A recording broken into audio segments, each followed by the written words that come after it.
Wow.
Hey, pura vida. What's up?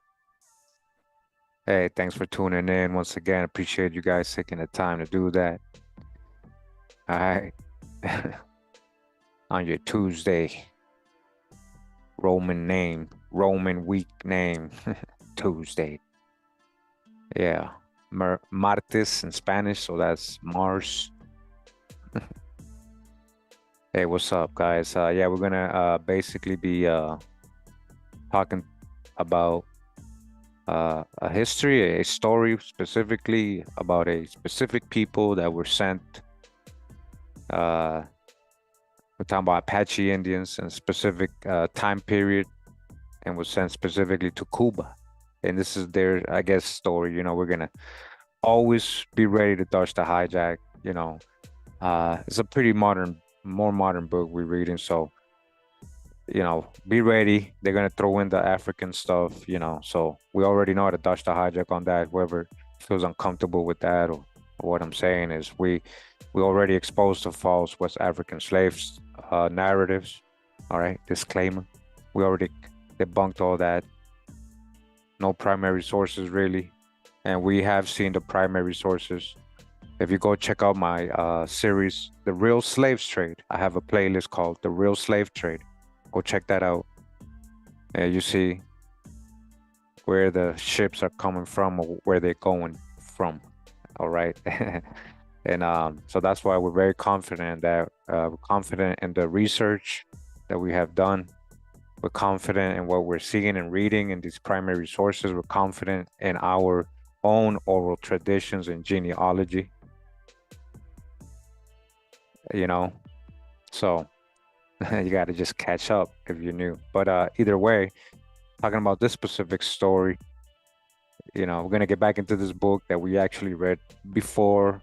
We read chapter 2 of this book, which is it was a really good chapter about the local slavery that was here, or the examples of servitude that the Indians put on each other when they went to war and got captive. So the local slavery before Europeans arrived, which is an important to talk about and understand as well, because those same wars and grudges and rivalries helped Europeans be able to pick sides and use our wars against each other. When picking sides on what sides we help, whether we help the English, whether we help the Spanish, whether our ancestors helped the the French, or because they all did, so.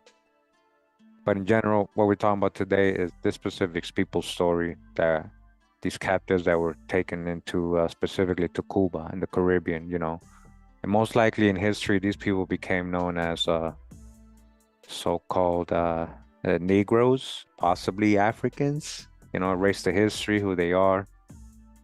And when you start adding up the numbers, as I've always told you guys, you see it. So where's the so-called Africans, But either way, they're going to add that word in here and that false narrative. We're going to be ready to dodge the hijack on that, right? Okay. So let me just get to the book real quick.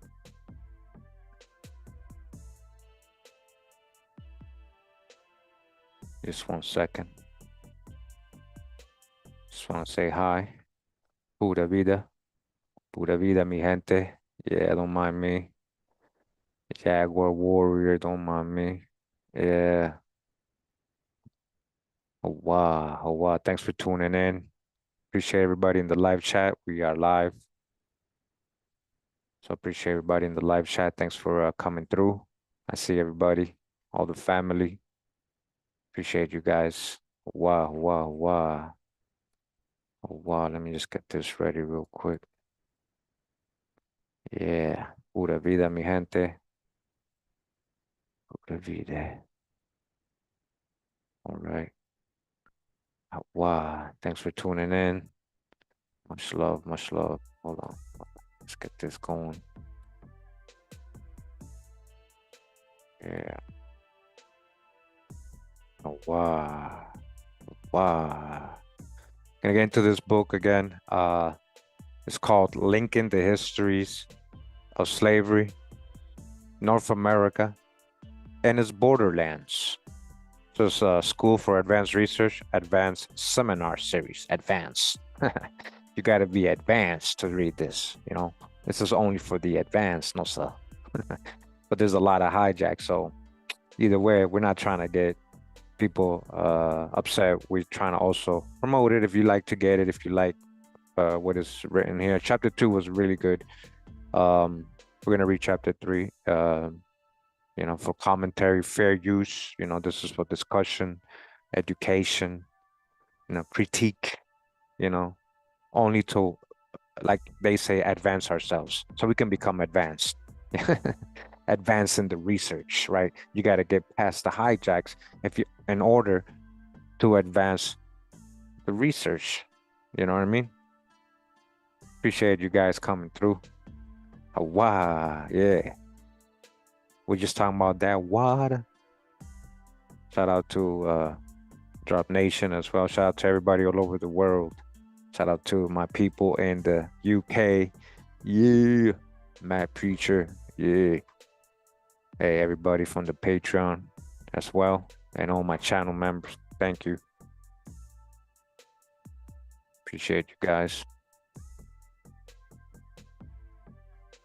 So, chapter 3, convicts, and slaves. All right.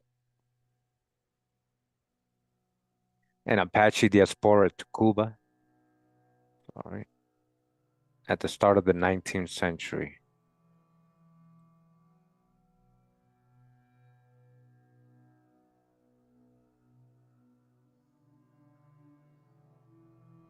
Yeah. All right. This is by Paul Conrad. Again, fair use. This is under fair use. They came aboard the Brújula in Polonia in August 1802. 2 dozen survivors of a convoy of Apache war captives that had originally numbered more than 80 when they left the northern interior of New Spain. The governor of Cuba, the Marqués de Someruelos, had probably already prepared the announcement of their arrival for the Havana newspaper, informing residents that Indians would be given to proper persons to instruct them in religion, and that those who wish to have the advantage of their service and contribute to this pious work should apply to him. All right, literally like selling them, literally the service, right? Their services. Within days, petitions from residents eager to receive an Indian man or woman began to arrive in the governor's office, citing both religious objectives and excitement at the prospect of an unpaid domestic to help with household chores. What's the difference, right? Wow. If we can only speculate about what these Apache captives knew of the fates awaiting them as they neared shore, we do know that to be sent away had become a well-known and feared experience during the last 2 decades of war in the North American West, as native men and women were routinely transported to central New Spain and the Caribbean. Again, who, what? American Indians, right, from the North American West were routinely transported to central New Spain and the Caribbean. Routinely, but they never told us none of this stuff. So you understand, when I'm showing you these colorized images, these older images of these people, looking a bit swarthier and stuff, not looking like the people, that are kind of there today, with all respect, it does show a little bit of ethnic cleansing or something went on because it's a lot lighter now. But as you guys saw in my thumbnail, when we're talking about early 1800s, they were very swarthy, these Apache, in these North American West American Indians that were routinely transported to Central and New Spain and the Caribbean. Apache Indians embarking to Cuba at the start of the 19th century navigated a world characterized by what one scholar has termed a spectrum of bondage. Native prisoners of war were not the most common of cargo unloaded in the Havana harbor, but their presence illustrates the far-flung imperial commercial networks that drew captives of varied origins and statuses into forced labor in the Caribbean and the Atlantic world. All right, so again, critique. Their presence was one of the major, when we're talking about Indians, who's being really enslaved and sent to Cuba, you guys already know the breakdown, right? The true origin of a lot of most of these slaves, right? When we're talking about the local populations of American Indians who are being called, Negroes of the land or Negros de Tierra, of the mainland or whatever, being reclassified. Also, we got the undesirables, indentured servants or convicts, prisoners of war of Europe. They're also sending over. So this is, things that you have to understand to know when to dodge the hijacks. What we say, like when they're this is what they mean. They're saying that these are like this is only a small example when it's not. Like they were saying, routinely. It happened routinely, and not just from the northwest, from the southwest, from the southeast, from the northeast, from South America, from Central America, from the whole Caribbean. They're enslaving Indians, guys. So it is not just a small presence, all right? You can't sugarcoat this. Hundreds of convicts from distant parts of the Spanish Empire also made the journey sometimes in the same ships as Apaches. Who are these convicts? From different parts of the empire. They're in the same ships with the Apaches, you see? And what happened? So then these ships, get raided, and now, oh, we got 20 odd Negroes. You get it? Like this is what they were doing. Even though this is the 1800s, that's what they were doing always. Like these people are being reclassified wherever they go. They got that status now, bondage. So that's the whole programming.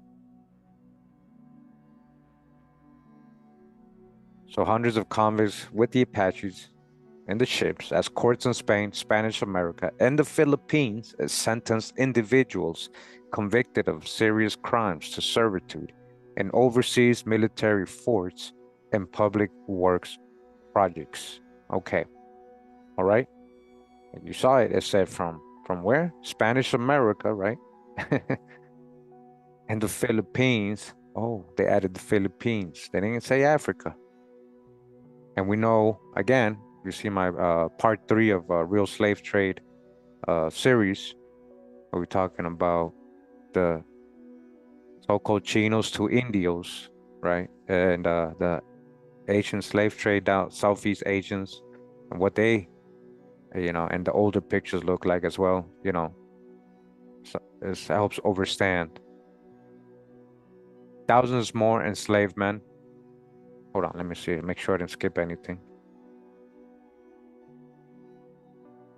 So they sentenced all these individuals, serious crimes to servitude in overseas military forts and public works projects. Thousands more enslaved men and women of, they're saying, of Negro descent. That's what they kind of mean, black, so-called black people, right? Also arrived in Havana during these years. So again, all these, they're saying African, they just mean people of, so-called black, so-called Negro. And so these could be, again, from anywhere. They were calling American Indians Negroes. They was calling a lot of the undesirables of Europe when they got here, so-called Negroes, So because Cuba was a slave society that also served as an island prison for convicts and prisoners of war, right? Not just Africans, right? Multiple forms of bondage intersected here. So they're trying to explain why would they send Apaches there? Why? Like it's only one little example, you know what I mean? Like it's one singled out event when it's not. But either way, we'll go with it, right? Legal and racial distinctions influence people's life trajectories and the way they were perceived within the community. To be an Indian prisoner of war was not the same thing as being a black slave. Dodge the hijack, you see? So-called black crayon colors. Hey, Andrea, appreciate you. Thank you. Grand Rising. Yeah. So again, dodge the hijack. Oh, it's not the same. What's a so-called black? Who are you talking about specifically? No, let's get specific. Let's stop generalizing. Let's get specific. Who is this black slave that's not going through the same thing as the so-called Indian prisoner? Let's see his origin. Are you sure he's not also an Indian you're calling so-called black? Are you sure he's not a black Irish? Are you sure he's not a black Scottish, black Carib? So-called black. Let's get specific.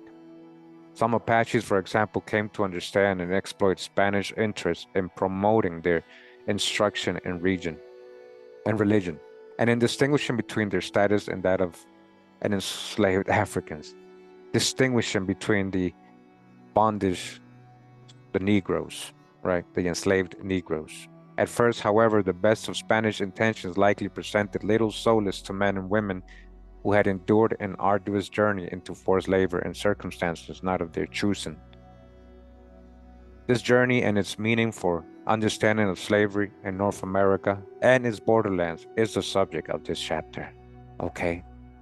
So again, reminder, just recently, last week I did a couple shorts just reminding everybody to keep slavery videos again.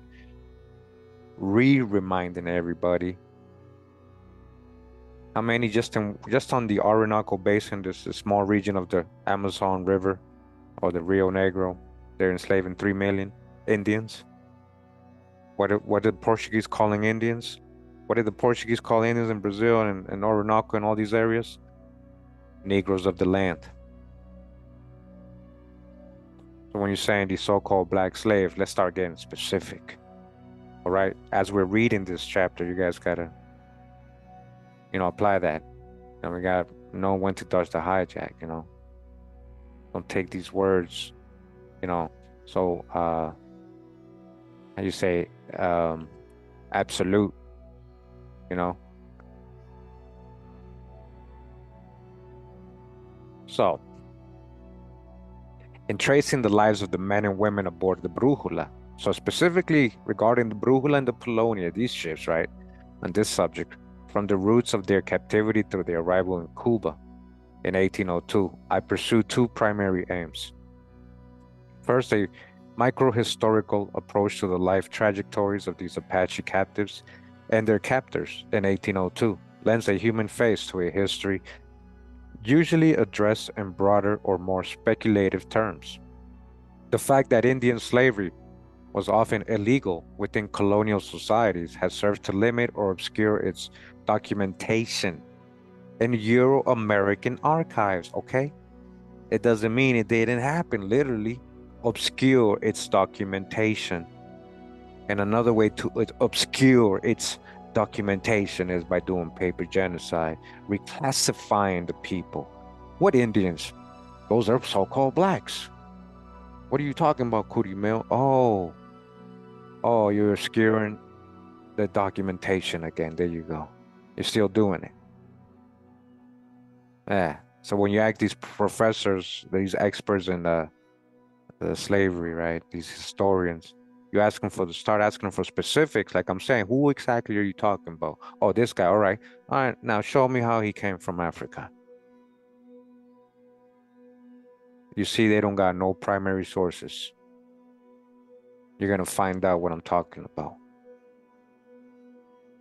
As he said, she said, he said, I was kidnapped. He said, she said, I'm a prince. He said, she said, and then he came here in this year. We don't know what ship, we don't know what port, we don't know, we don't have the source, but you know, he has to be an African. Why? Because he's so-called black Kurimeo. But that's not an indicative, complexion doesn't mean automatically just because you have a dark complexion that you're coming out of Africa, you know? So these are the basics I'm talking about as we're reading this today. Hopefully this video doesn't get, you know, we're just trying to make people understand that it's past, colors. History has no colors. History ain't about colors. And truth is just truth, no matter whether you agree or not, right? So we're tracing these people and their arrival in Cuba in 1802, right? So the fact that the Indian slavery was illegal, it made it easy to obscure it because they didn't want to get caught doing it. In Euro-American archives, the transport of the Apache captives who were legally termed prisoners of war, not slaves, that's what you really are. In reality, they're being subliminal here. This is what you really are, okay? Prisoners of war, not slaves. You see how they obscure the history? Oh no, you're talking about no, they ain't slaves. They're just prisoners of war. But now everybody was slaves, huh? But now everybody was slaves. Was officially sanctioned, documented, and orchestrated by Spanish officials and soldiers. This history thus allows for a closer examination of captives' experiences than is often possible in other contexts. Second, tracing Apaches from southwestern America to a center of chattel slavery, Apaches to chattel slavery, the Caribbean furthers considerations of the ways in which practices of captivity and slavery differed across space and time in North America and its borderlands.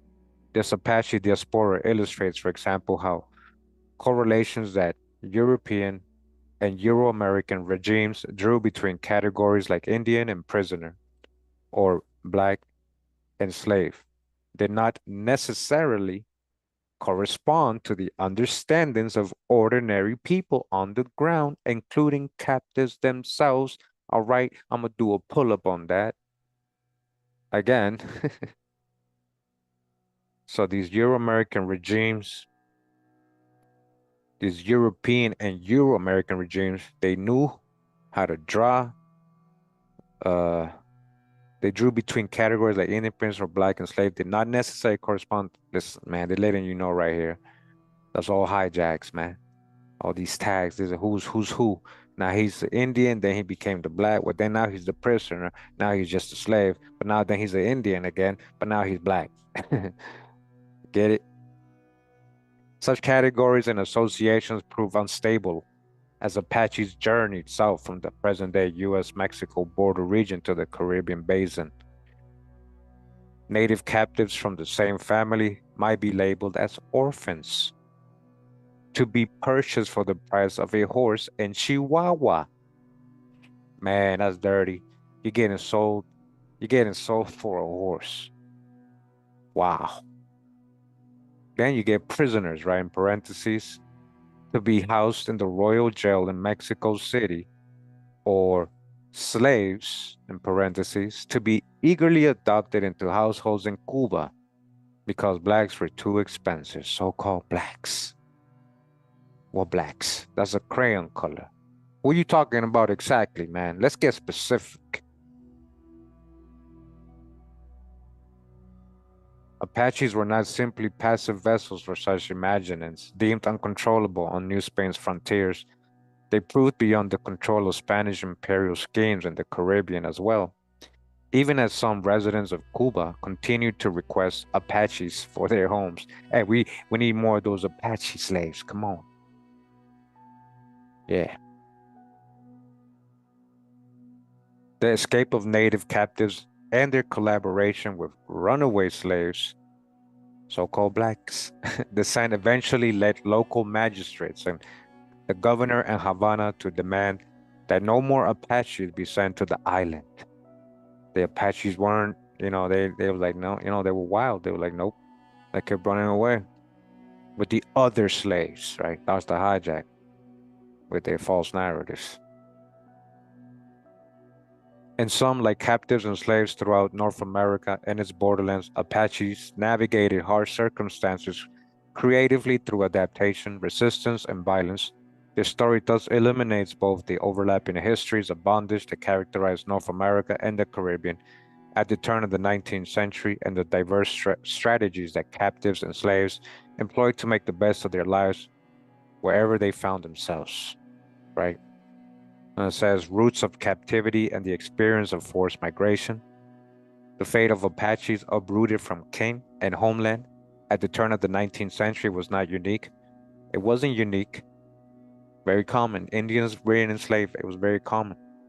But it was rooted in a particular historical context, in the interest of securing core territories and thwarting the advances of imperial adversaries. A new generation of Spanish policymakers in the 1760s and 1770s had sought fresh approaches to Indians who had long thwarted their military and missionary endeavors. You see, who? Apaches weren't having it. They weren't trying to go to their missions or be enslaved or move out of their land, and they were giving them trouble. In North America, the Comanches, the Utes, the Navajos proved receptive to Spanish peace entries or initiated treaty negotiations for their own reasons. For many neighboring groups, including Apache, such efforts proved disastrous, as they found themselves caught between newly aggressive Spanish forces and long-standing Indian enemies. With the cooperation of native allies, the Spanish pursued a two-pronged approach in the last decades of the 18th century. If Apaches laid down their arms and agreed to live around presidios, military forts, they would be offered regular gifts and rations. Alternatively, if they refused, they would face offensive war and permanent exile to central Mexico and the Caribbean. Permanent exile. About thousands of people. thousands, right? Not just Apaches. A lot of the tribes that live in area, a lot of tribes, a lot of ancient people, Ho Khan, you know, Pueblos people left over. Like this is a lot of ancient people here being dispersed. If you ain't down with the treaties, then you gotta go permanent exile, or you're just gonna be forever in war, as it says, would face offensive war. The exile of captives had become routine by late 1770s, affecting not only Apache groups but also other native groups across the region. From Ceres on the Pacific coast to Coahuiltecan bands near the Gulf of Mexico, more than 2,000 Apache Indians and as many as 5,000 natives in total were sent south in the process. Okay. And just in this little period in this war right here, 5,000, according to their numbers, if they're not obscure in history or documentation, right? In total were sent south in the process. Any discussion of such statistics must be placed in the context of the relatively sparse population of harsh southwestern landscapes. For Apache groups in particular, estimated during this period to have numbered in the thousands, not tens of thousands, but not tens of thousands, these forced migrations involved a significant proportion of their total populations. They're saying, hey, it wasn't tens of thousands. How do we know that? Because they want to sugarcoat. Literally, they're telling you because they literally almost took all of them. They literally is telling you right here, these forced migrations involved a significant proportion of their total populations, whatever it was, huh? You see? So what is left over? So now you got reservations, right? But a lot of them got a significant proportion of their people got sent south or to the Caribbean, right? Mexico or the Caribbean, right? So who's there now? And seeking to move entire groups of people and exploit them for their labor. Spanish military officers and governors echoed similar schemes orchestrated by their predecessors and by imperial competitors during the 18th century. All right, so we're talking about the 1700s. One historian has described this period as wide-ranging world of imperial experimentation characterized by creative solutions to the demands of a vast market for colonial labor. The British, French, and Spanish each pursued their own plans to colonize distant lands with convicts. With who? With who? With convicts. Acadians. Okay. Who's the Acadians? Well, I got a whole video on that. I got a whole video on the Acadian diaspora. Check it out. And who's these Acadians ethnically? What's a Huguenot? What's a Huguenot? What's a Moor? What's a crypto Muslim? What's a crypto Jew? Right? So let's colonize these lands with convicts. Who's their convicts? Acadians or Canary Islanders, or draw upon the labor of enslaved so-called blacks, right? Which could include so many Indians and Black Europeans. Smugglers or Apaches for arduous construction projects, military service, and imperial defense. So this is what they're, letting you know.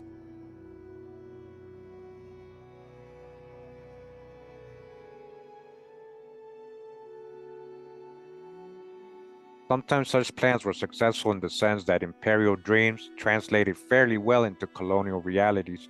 More often, the schemes of empires did not align with their power to put them into practice. The Apache diaspora to the Caribbean provides an example of just such a rift between theory and practice, vision and reality. The transport of native war captives from the present-day U.S.-Mexico border region, U.S.-Mexico border region, right? What's going on there today? But who was there first? To Cuba was paid by the royal treasury. So the native captives who were from the present-day U.S.-Mexico border, they got moved so they can create their little walls and borders, And they got sent to where? Cuba. So, was paid for by the royal treasury, orchestrated by soldiers and militiamen, and explained in the interests of the public good as a means of securing North American frontiers and incorporating non-Christian Indians into the folds of a Catholic monarchy. Yeah, the hijack of hijacks. Officials imagined that in the Caribbean, where there was an insatiable demand for labor, Apaches could surely be put to good use. Oh, yeah, we got use for them. If Spanish governors and viceroys envisioned the forced removal of Apaches to be in the best interest of captors and captives alike, in practice, death, escapes, and resistance en route consistently frustrated their expectations. The coerced migration of 16 Apache men and 7 women who boarded the Polonia and Brújula, bound for Havana in the summer of 1802, had begun months earlier in the rugged mountains of the North American West. The captives were most likely Quileño or Chiricahua Apaches, all right? And I've shown pictures of those kind of people. Very, very swarthy, who lived with their extended families in mountain camps they chose for their access to water, security, and food sources. People living in the mountains, huh? Living in the mountains, Utah. They designed camps to be temporary so that they could abandon them easily if necessary, but they often returned to the same locations at specific times of the year to hunt, harvest plants, or perform ceremonial functions. They knew these lands by names that reference natural features or past events, and they recognized borders that divided the territory from enemies and outsiders. Though many Apache groups shared similar ways of life, recognized degrees of kinship, and spoke related and even mutually intelligible languages, they were not united by a pan-Apache identity or tribal structure. While Spaniards often misunderstood relationships within what they called Apacheria or Apache country, they nonetheless recognized divisions between Apache groups that influenced Spanish military and diplomatic strategies. In fact, military officials employed their knowledge of Apache groups to try to turn them against one another and toward an alliance with the Spanish. Promises of gifts and rations, and the specter of exile had led hundreds of Apaches to ally with the Spanish and agree to aid them in their ongoing military campaigns by the early 1800s. Throughout 1801, for example, the captain of the Spanish Presidio at Llanos, Nueva Vizcaya, reported that a number of Guileño Apache headmen were at peace with his district and were out on campaigns against other Indians who remained at war. It was likely with the aid of these native allies that the Spanish targeted the camps of Apache families, who later would compose the cargo of the Brújula and Polonia. Being kidnapped, right? Oh, he got kidnapped and brought from. Oh, you sure it was from Africa? He got kidnapped. Though the precise moments of their capture elude the historical record, we know that Spanish and native warriors usually stormed their enemies' camps at daybreak, seeking to catch them by surprise and capture as many women and children as possible. In the event that the captives were kin of an influential headman, presidio captains might try to leverage them to bring men to the negotiating table. The ability to petition for return of king was key motivating factors for some Apaches to negotiate peace agreements at Spanish presidios in the late 1700s and early 1800s. The captives gathered in campaigns in the fall and winter of 1801 would not be so lucky, though the Spanish did claim that the success of these campaigns helped lead 3 Quileño Apache headmen, Concha, Chafalote, and Naranjo, to request peace for the following summer. If it was common for entire families to enter into captivity together, military officers sometimes separated young captives from their king and kept them in the north. On occasion, they gave them to local families as orphans, in parentheses, right? They told people they were orphans when they had parents to raise.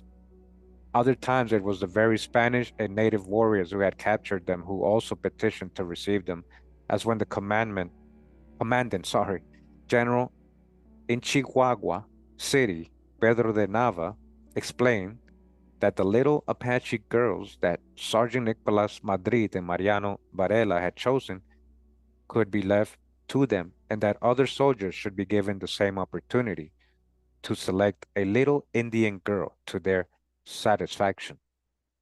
Man, that's so messed up. You guys hear what they're saying, right? Oh, let me keep her for my satisfaction. Literally. The image of soldiers selecting girls for their satisfaction, right, in parentheses, oh man, suggests a range of productive and reproductive labor that adopted, in parentheses, young people might be expected to perform. All right. Pedophilia, they're talking about. Such trafficking of native children was commonplace, and it endured well into the 20th century in the North American West. Indians deemed orphans, in parentheses, because their parents had been either killed or exiled, might be adopted into Hispanic families and become like kin, just as Hispanic youths were sometimes incorporated into native communities. Intimacy and exploitation blurred, as the documentary record evinces evidence of Apache boys and girls sold as slaves for the price of a horse or used to pay off gambling debts. All right. So I do want to say here so-called Hispanics, right? So-called, like, so who's this Hispanic? What do they mean? Descendants of the Spaniard colonists, descendants of people who mixed with Indian and Spaniards, or who are they talking about? So, something to think about. Either way, they're telling you they're going into the, I guess, the middle class, right? The mestizo families, right? I guess that's what they mean if they're talking about 1800s, right? In this way, the particular case of this group of Apache war captives gathered in 1801 and 1802 evokes a broader characteristic of bondage evident in the borderlands of southwestern America. Potential masters coveted children, in particular because of the perception that they were more controllable, yeah, right, and assimilable into Christian society than adults. Oh, sure. I'm sure that was the reason, right? The promise of conversion and acculturation served to justify the removal of children from their natal communities and their exploitation, even as it buttressed masters' sense of themselves as charitable people who were helping to raise up indigenous people from their barbarism, parentheses, right? In this particular case, officials appear to have endorsed this customary practice, for when soldiers surveyed the captives in the jail at the Presidio of Conchos in Chihuahua in early February 1802, they reported none under the age of 15. Among 21 men and 65 women, most were young adults or middle-aged. Two 90-year-old women also awaited the long journey south, including one who later arrived in Havana, in Cuba.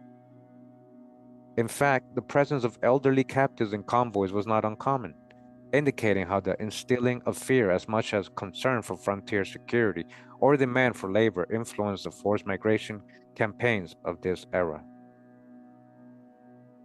As the captives waited in jail, Sergeant Joseph Antonio Uribe made preparations to escort themselves.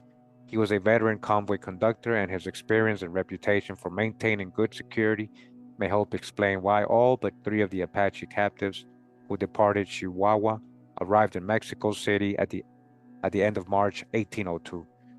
After a journey of nearly 2 months, the Viceroy of New Spain commended Uribe for his track record of preventing escapes and asked him to report his methods to the troops that he had commissioned to transport the captives on to the coastal port of Veracruz.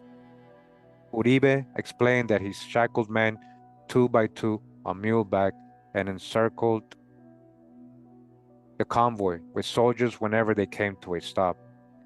At night, when it was common for them to house the captives in a roadside inn, he posted 2 guards inside and one at the door, taking care that the guards inside be armed only with clubs.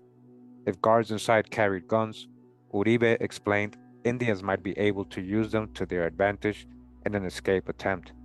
Of course, such attention to security responded to the reality that escapes were frequent and had motivated officials to mandate that all Apache prisoners of war be exiled overseas to Havana rather than remain in New Spain, send them to the Caribbean.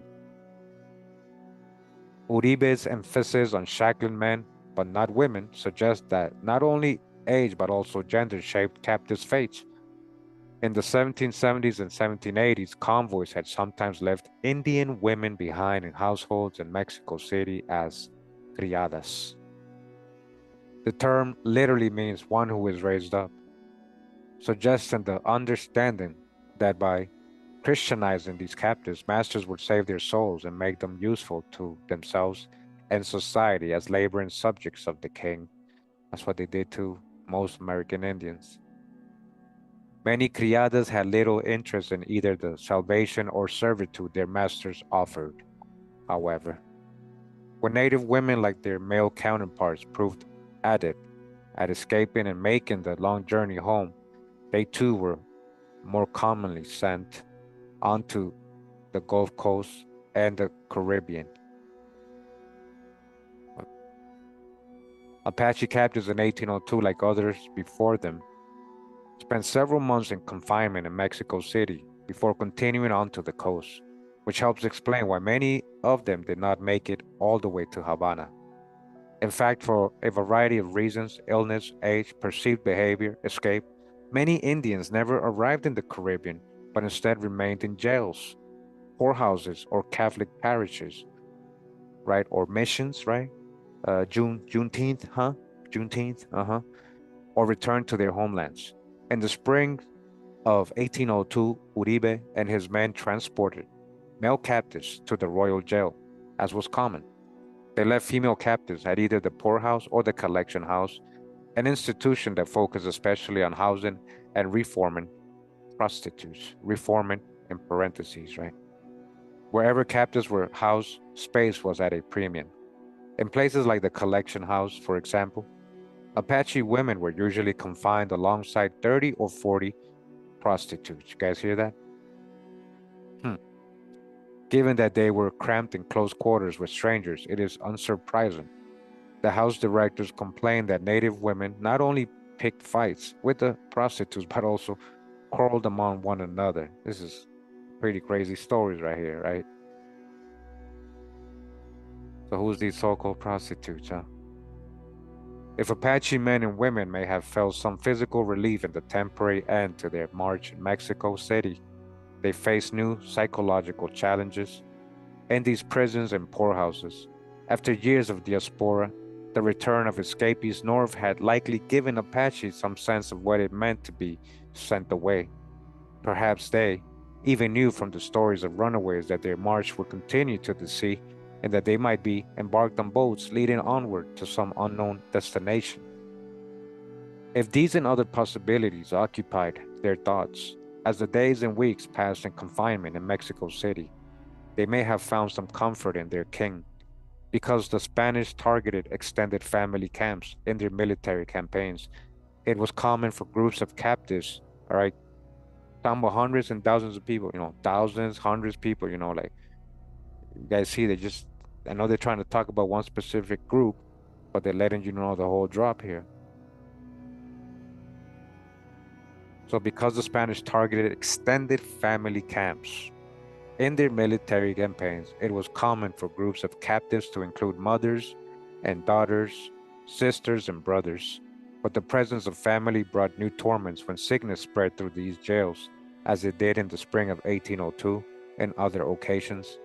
Traditionally, Apaches abandoned any place where death had occurred because they believed that ghosts could continue to dwell among the living and do them harm. The inability to respond appropriately to death on April 10th, May 14th, May 16th, May 30th, and June 11th, to flee prisons where their king had died from smallpox, cholera, and other illnesses must have made incarceration all the more terrifying. Unfamiliar landscapes and uncertain futures beckoned when natives finally continued their journey from Mexico City toward the Gulf Coast in late June. If Indians sometimes rode on muleback from the north to the capital, they always marched on foot on the 250-mile journey from Mexico City to the coast. Soldiers chained Indian men and women two by two. All right, Indians in chains right here, two by two, right, with one of the pair shackled to the chain that bound together the whole group. Oh, I thought it was only Africans, right? You understand what I'm showing you here? They traveled 8 to 12 miles a day, 4 to 6 leagues across rugged terrain. Man, chained up, huh? Soldiers described the attitude of Indians on the march as die first, walk tomorrow. Parentheses. Natives sometimes threw themselves to the ground and refused to march any further. Guys, hear this, right? Talking about Indians. After beating an Indian with a rod, an Indian with a rod. For example, one soldier managed to get him to walk another half mile until, seeing his resistance and insistence on throwing himself to the ground, that's the quoting because that's from the primary source, he had to put him on muleback. When 3 or 4 other Indian men started throwing themselves to the ground, the conductor explained he could tell that one of them did it with such ostentation that the conductor knew his resistance was rooted not in exhaustion, but in fury. In fact, the man inclined his head to the ground as he fell 8 or 9 times, and any one of these impacts would have cracked his skull. But for the fortune that they were traveling through land with soft, loamy soil. All right. When the chain gang arrived on the coast, natives again faced confinement. They were housed in the castle of San Juan de Ulua until the next ship was available to carry them on to Cuba. You guys hear what's going on, right? This is a whole, like, they got these movies of slavery, one person's particular story, that one slave and what he went through. And so, all right, here goes a real one, right? We got these people being chained up together, walk through this rugged terrain, almost dying on the way, being forced to walk and walk and walk so they can be put aboard a ship, right? That can carry them to Cuba, all right, as slaves. In the meantime, Spanish captors continued efforts, so-called Spanish too, yeah. A lot of these are most likely swarthy, so-called black Spanish, black Europeans, yes. More and more word, yeah. Shout out to 432 The Drop, yeah. So again, in the meantime, Spanish captors continued efforts to ascribe new identities to them.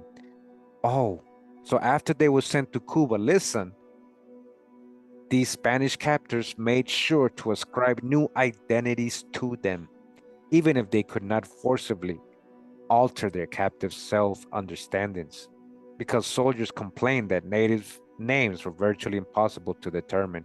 One explained that even those with Christian names claimed to be Peter today and then John tomorrow. They identified most of them by numbers. Oh, by numbers, huh? Now you're just a number. So if they can make a person a number, of course they can eventually start calling them a Negro too, right? To put that stigma of chattel, reclassified, paper genocide, right? Even by putting them as numbers. That's another form of it. In central Mexico and the Caribbean alike, residents commonly refer to these Indian captives not as Guileño Apaches or even Apaches, but by the term Meco, which derived from the term Chichimeco. Chichimeco, long applied to allegedly uncivilized or nomadic Indians. Huh. And how does that relate to the tribes of the Southeast, the Chichimecs? They do, trust me. This meant that the individual Indians might be referred to as Meco number 3. Wow, Mecca number 134. You guys hear this? I never knew this right here. Oh, that's Meko number 62. They just took their names from them. Wow. Their identity. They can be anything now. They can rewrite them into history as anything. This is what I'm trying to explain to you. In the case of these captives in July 1802, officials in Veracruz also planned a mass baptism to prepare them for shipment to Havana and give them new Christian names. Some Apaches apparently did see an opportunity for salvation and baptism, but not in the way their captors intended. In the midst of the ceremony, they fled in all directions. So they're like, yeah, cool, all right, we'll baptize, no worry, no worry. And as soon as they brought them to the river or wherever, they ran away. They were pretending the whole time. They fled in all directions, which may explain why only 16 men and 7 women continued on to Havana. You see that? Out of all the people they were trying to bring, probably 100, 200, only 16 actually made it. They weren't able to escape. It says here, arrival and life in Cuba. When the captives boarded the Brújula in Polonia in August 1802, they had already lived through months of incarceration and forced migration. The historical record contains no account from an Apache perspective of how they viewed their impending transport to Cuba. Conversations they may have had about what it would mean to cross the sea are thus unknowable. Their actions, however, suggest the desperation with which some sought to avoid this fate. However, they may have understood it. The governor of Veracruz noted, for example, that Apaches had such disregard for life that they often threw themselves into the water from the castle of San Juan de Ulua, with their chains still attached. All right, you guys hear that? They'd rather die than be slaves, man, than be captives, you know?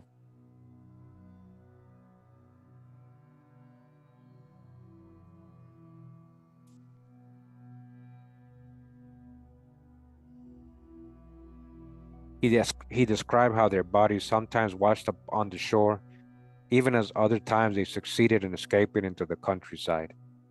In fact, the belief that such escapees fomented resistance to Spanish rule back in the southwest borderlands buttressed the argument that the only way to secure Apache war captives would be to put water in between them and their homelands. All right, just like they did to the Pequot and many other tribes in North America. That was the whole plan, send them somewhere else. So even if they escaped, they wouldn't know how to get back, or they know they couldn't get back, right?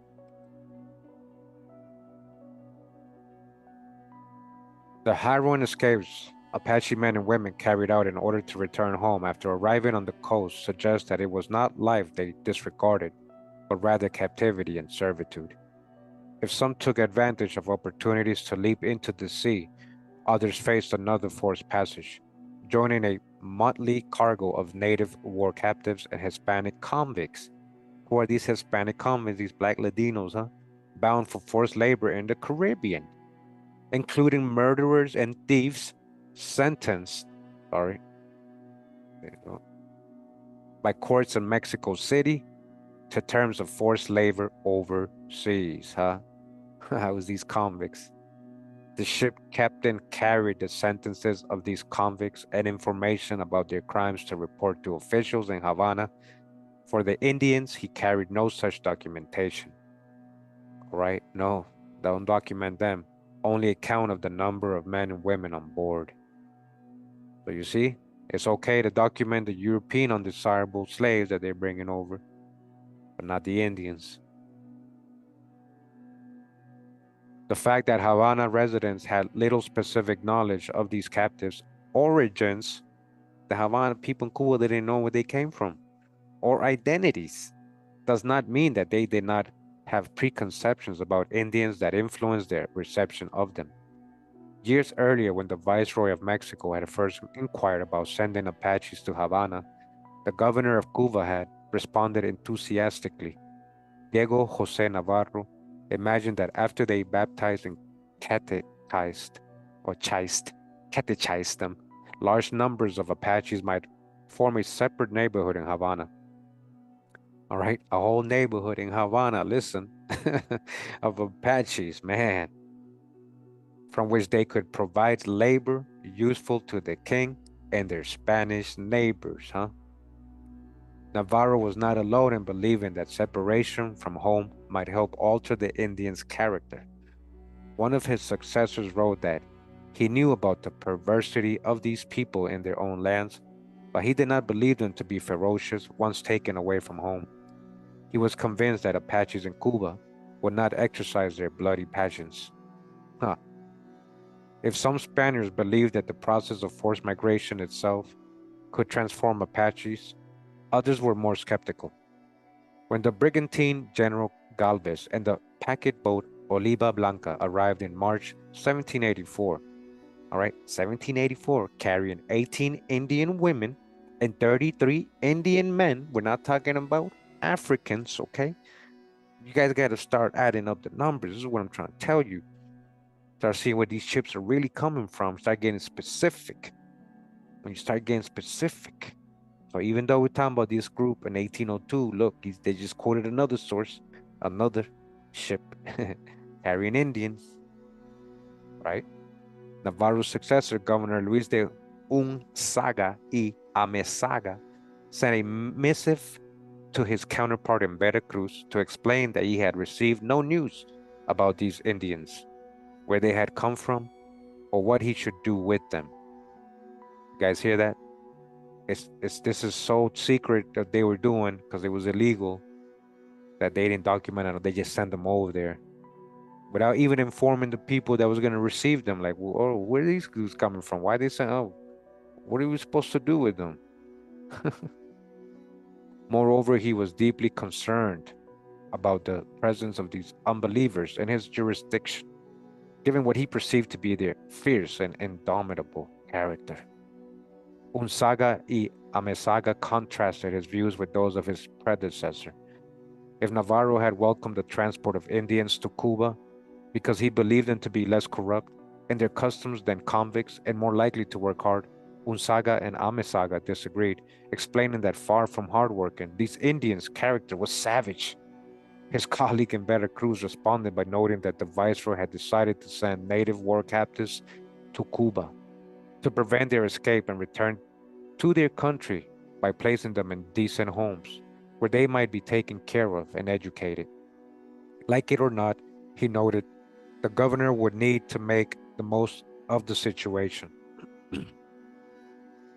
Even as royal officials compared and debated the merits of Indians, convicts, and slaves as laborers, many residents of Cuba proved perfectly happy to employ any laboring body they could get their hands on.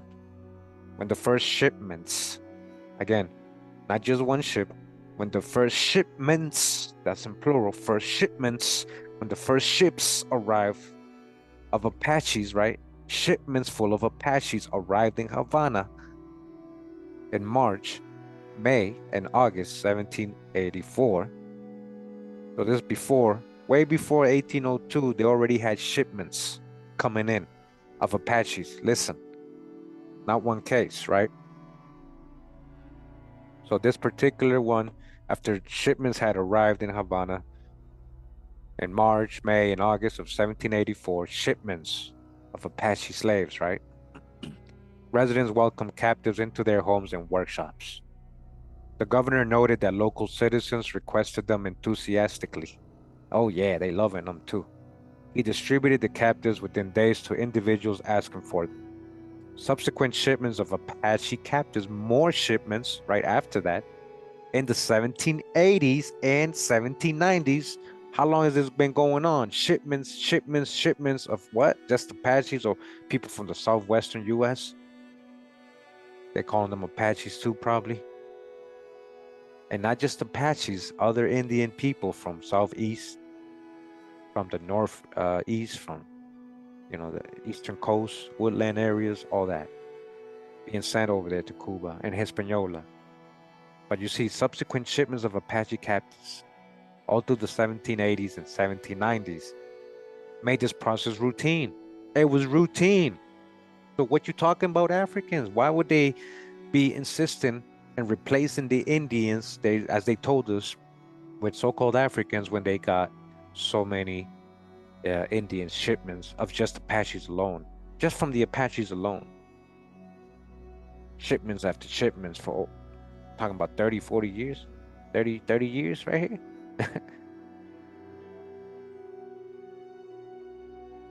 After the newspaper Papel Periódico de la Havana was founded in the 1790, the governor at that time posted an announcement to let local residents know about the impending arrival of Indios Mecos. Subsequent governors may have posted announcements similar to this one. As extant petitions from Havana, residents reproduce similar language. So here's an example.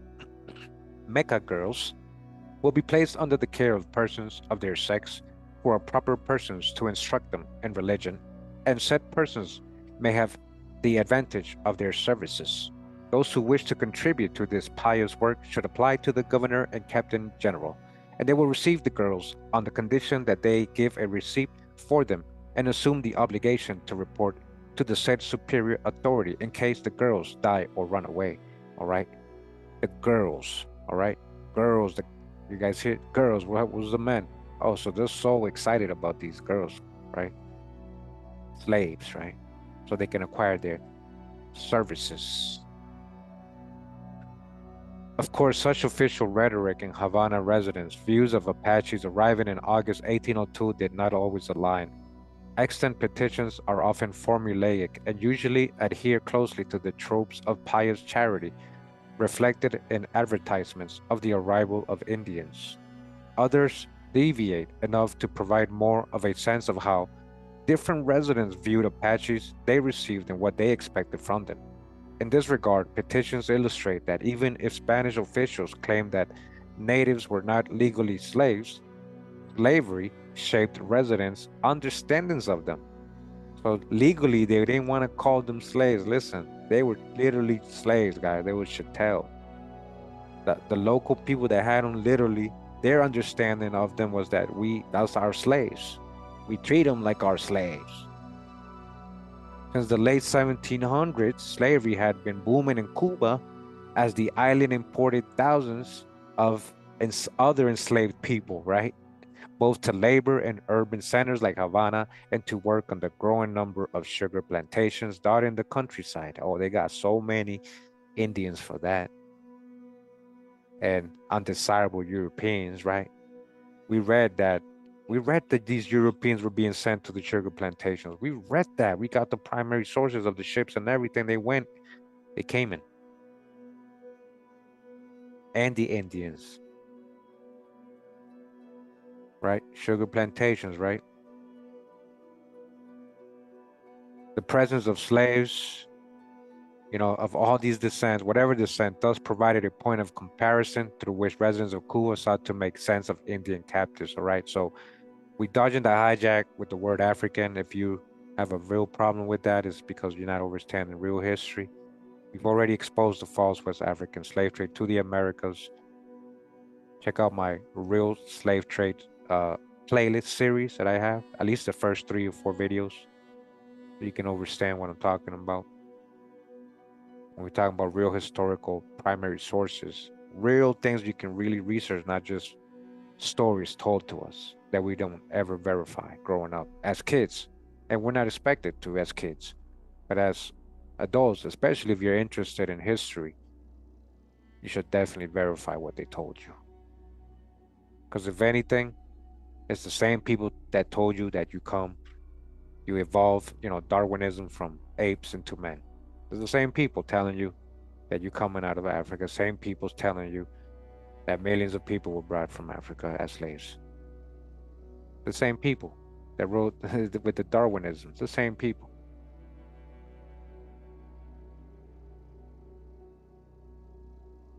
References to expensive slaves and petitions indicate that many residents viewed Indians equivalently, even if they may also have been motivated by interest in the pious work of converting non-Christians.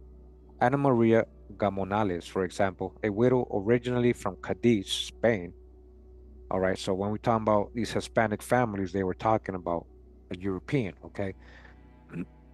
So her as an example, right? If they mean her, she's specifically from Spain.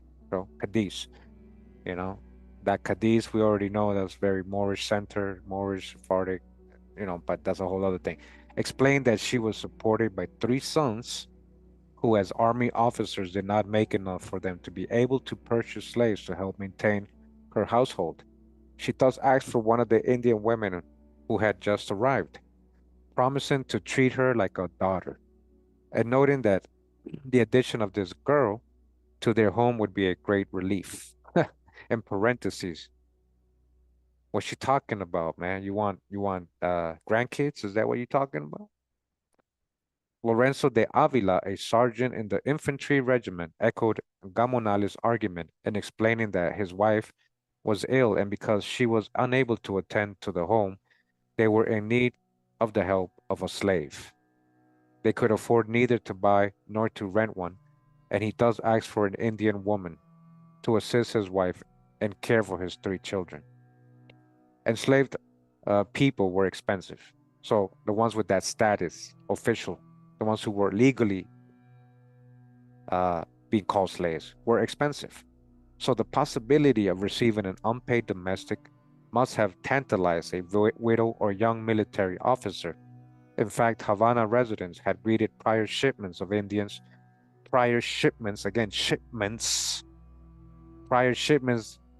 So remember, if they started from the 1780s, right? And that ship that they're talking about in this story is 1802. That's already 20 years. These people could have had children. That's a whole other generation. Now, who's the so-called African? Now you're labeling them Africans or blacks, right? So that's what I'm saying. So shipments, right, of Indians with petitions making similar comparisons between black slaves and Indians. Similar comparisons between so-called blacks, crayon colors. Who are these so-called blacks? Let's get specific. I'm waiting for somebody to start getting specific. These Pan-African professors specifically. 6 months earlier, Josefa de Castro, the wife of an attorney, had explained that she was sick, that she had children, and that her husband was absent. She regrettably did not have the means to support a negra. You see that? In parentheses, and thus requested a meca in parentheses. These are all tags. That other, both of these people could be Indians, guys. Well, we know the Mecca is the Indian. The other one could be an Indian as well. What are they calling the Indians from South America? Negroes of the land, right? Or Negra of the land. So it's up to a debate and conjecture. She heard had recently arrived among others. So she's like, I don't want the one I gotta pay for. Give me the one that's for free. The same was true of Sergeant Major Manuel Cabello, who asked for an Indian woman to serve his daughter Josefa, given that the so-called black slave he had given her had gone crazy. Wow, that's so messed up. Why did she supposedly go crazy? And what are you talking about? And who and what black slave? What's her name? What's her ethnicity specifically? Show me the proof. None of the petitioners did so in August 1802, but when a shipment of Apaches had arrived 5 years earlier, Domingo Correa, a supervisor of public works projects, had explained that he did not have a slave for the service of his family because of the small salary he received and the fact that slaves were so expensive. Having received word of the arrival of Indian women, he hoped that the governor of Havana would be willing to grant him one of said slaves, and he would maintain her and instruct her in the Christian doctrine. Correa had his supervisor write a note testifying to his good conduct, and he was granted an Indian woman for his service. Wow. Comparison to other enslaved people who were official slaves may not have been the only means through which Havana residents understood the arrival of these Indians. However, one petitioner, Maria Josefa Martelli, for example, explained that she had received word that conquest Indians, or Indios de Conquista, had arrived from Veracruz. She asked for two females and a male. from Mexico, right? Promising to teach them and raise them like children with charity. Though conclusions from a single petition should not be overdrawn, at least one Havana resident in the summer of 1802 echoed the long-standing custom that war was legitimate means through which the forced labor of natives might be acquired. The interest of Havana residents in acquiring the native domestics open a window onto the local customs and cultural expectations of potential masters that shaped Apache's experiences in Cuba upon arrival, drawing upon the familiar example of elite households with enslaved or other enslaved women, the ones that are official slaves, as domestics. Middle in Havana widows and military officers saw the incorporation of native women or youth as a similar, if perhaps more affordable, symbol of status. It's the same thing. They had the same status. An Indian not only provided productive labor, but also served as an illustration of the charity and decency of a family in helping to Christianize and educate Mecos, uncivilized Indians from a distant land. Wow. So they were looked upon as good people for having Indian slaves. If you only had so-called black slaves or people who were being called black or the official slaves, you weren't looked at that good. You're just a slave owner, right? But if you had the Indian slaves, then you were charitable because you're trying to help them become a good Christian. You're trying to help them Christianize them. You're a good person for that. You're such a good person. The specific fates of Apache Indians aboard the Brújula and Polonia thus reflected an interplay between imperial policy and the local understanding of race, gender, and slavery. When the ships docked in the Havana harbor on August 2nd, 1802, the Indians and convicts aboard disembarked at La Cabaña. Who's these convicts, man? Did they get turned into Negroes too and so-called Africans? So they disembarked at La Cabaña, a fortress complex that served as both military base and a prison. Here or in the plaza of Casablanca nearby, Indians' first encounters with Havana residents were often with other enslaved peoples that were there, as it was royal slaves or members of the Black Artillery Company who orchestrated the transport of native captives. They delivered them to the petitioners who had requested them and returned them to jail at the fortress if they did not suit their masters, as happened on occasion. Given the urban setting of Havana, most residents who had heard about the arrival of Indians desired domestics, a role commonly fulfilled by women, and it is thus unsurprising that they requested them first. In this instance, as residents' petitions for Indian women made clear, they intended them to perform the same labor as so-called black slaves would have in their households, caring for the children, cleaning and preparing food. Records also revealed that some captives served in institutional settings rather than individual households, working for the charity house, Casa de Beneficencia, the city hospital, or the tobacco factory. By the end of August, petitioners had asked for all but one of the female captives. Manuel Cabello, the sergeant major in charge of the plaza of Casablanca, who had also requested an Indian for his daughter, provided more details to Someruelos about the distribution of captives at the end of August. Sending along a carefully crafted chart, he detailed for the governor the new names that subjects had given to the captives they had received. Mecca number one, huh? Mecca, this is like a robot, huh? Had become Maria Dolores. So now they're getting names. Now she's Maria Dolores. Mecca number four, Maria Antonia, and so on. Three of these women were now living in area households, while three others were serving at the hospital of San Francisco de Paula. He noted that one woman remained in prison because she was very old. This captive was likely one of the 90-year-old women noted by officials in northern New Spain when they surveyed the convoy before its departure. Man, they're so messed up. Like, what kind of human can do that, to an elderly person? Like, they're over 90, right? And this happens so much to American Indians and all these slaves, right? Stories, right, that we get. By royal decree, Apache men were to work indefinitely. Indefinitely, that's chattel, on fortification projects and in shipyards.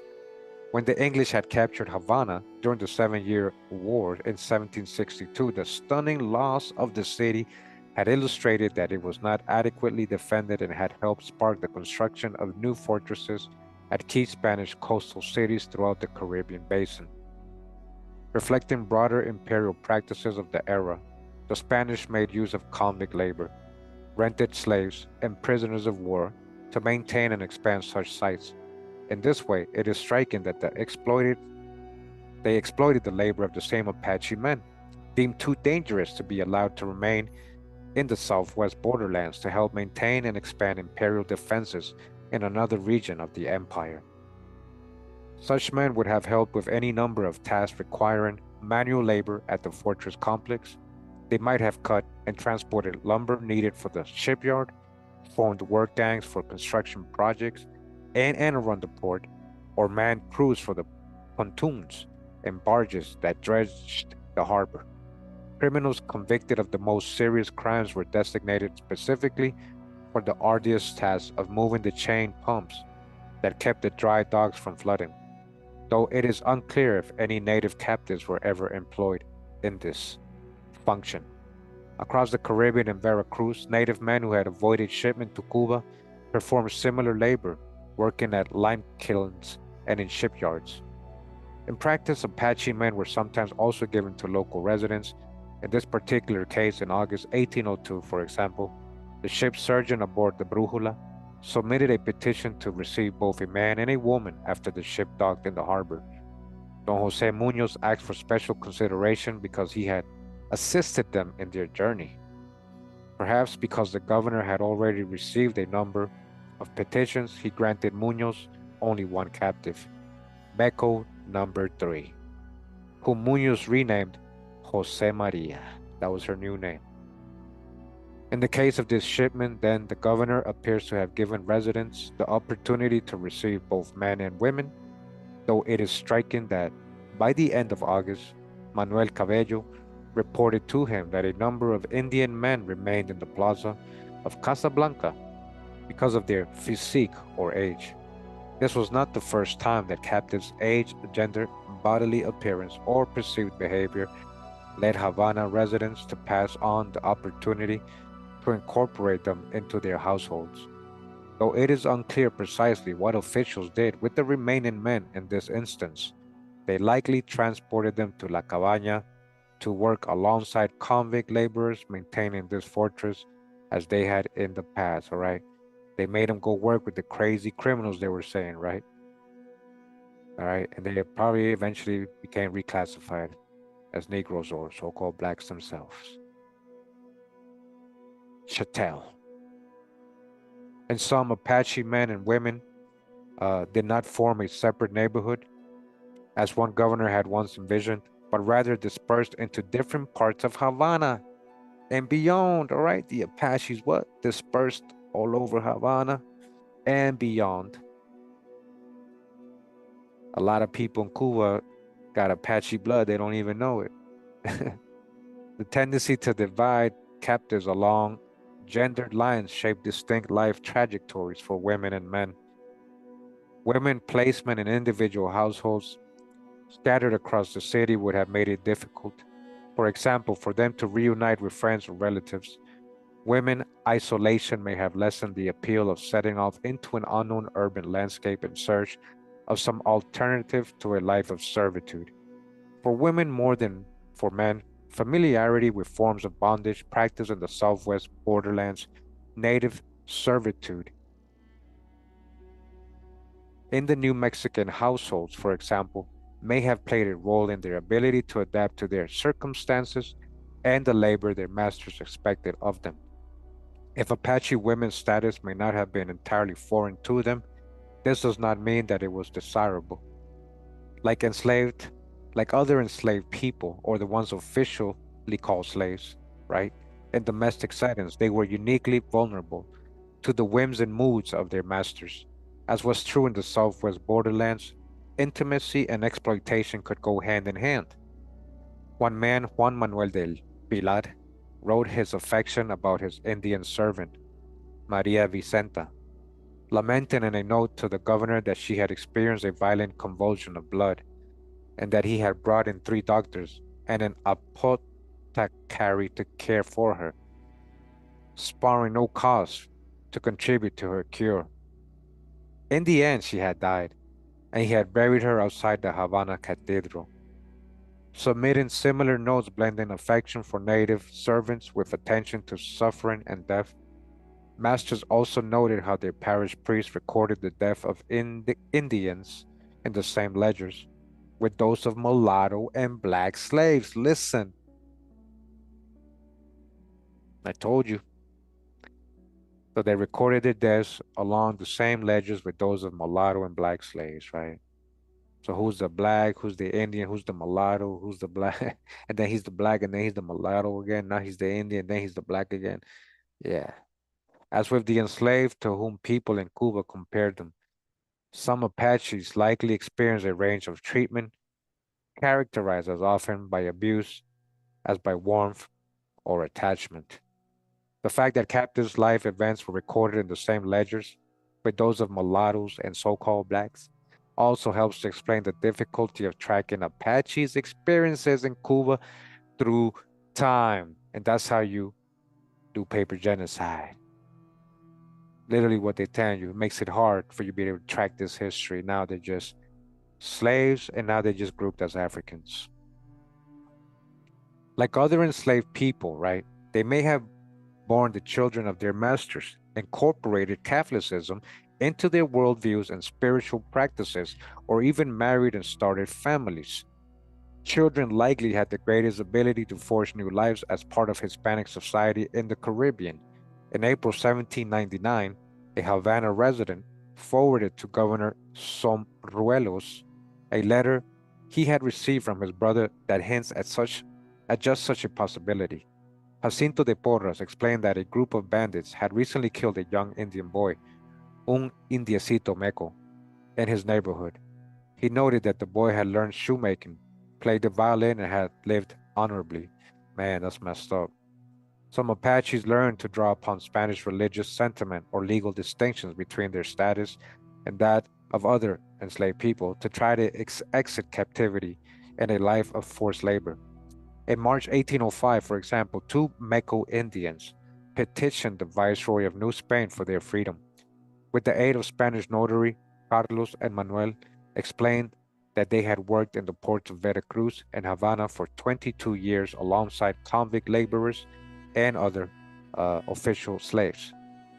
Citing their good behavior, baptism into the Catholic faith, old age, and the fact that they had not committed any crimes, they asked the viceroy to lift their chains and allow them to some rest for what remained of their lives. You see that they had been working. They since they got there, they had no sentence. They were there indefinitely. They're pleading to be like, all right, man, like, can we just go now? For the rest of the little bit of years we got left. They said we suffer. In parentheses, they explained only because the Almighty chose to raise us amongst heathens. Oh, oh man, only because we fell down and we got punished, man. Only because the Most High chose us to be raised amongst heathens. Deuteronomy 28, you know what I'm saying? 6 months later, the men petitioned a second time because the viceroy had not answered them, and they continued to labor in exile. They got ignored. You guys hear that? They probably died working. For these men and others, neither conversion, learning Spanish, nor honorable labor necessarily presented a way out of circumstances, not of their choosing, however. So even after they did everything they asked them to do, they became Christian, they did everything they asked them to do all these years. That was all a front. They just kept them as slaves. None of that helped them.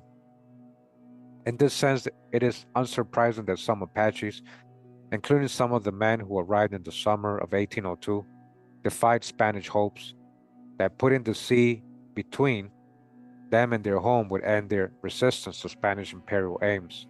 Less than 2 weeks after the arrival of the Brújula and Polonia in August 1802, 6 Indian men escaped from the plaza of Casablanca and fled into the countryside, right? Into the countryside, right? So-called maroons, huh? Maroons? Into the countryside, like maroons? Did you eventually call them maroons?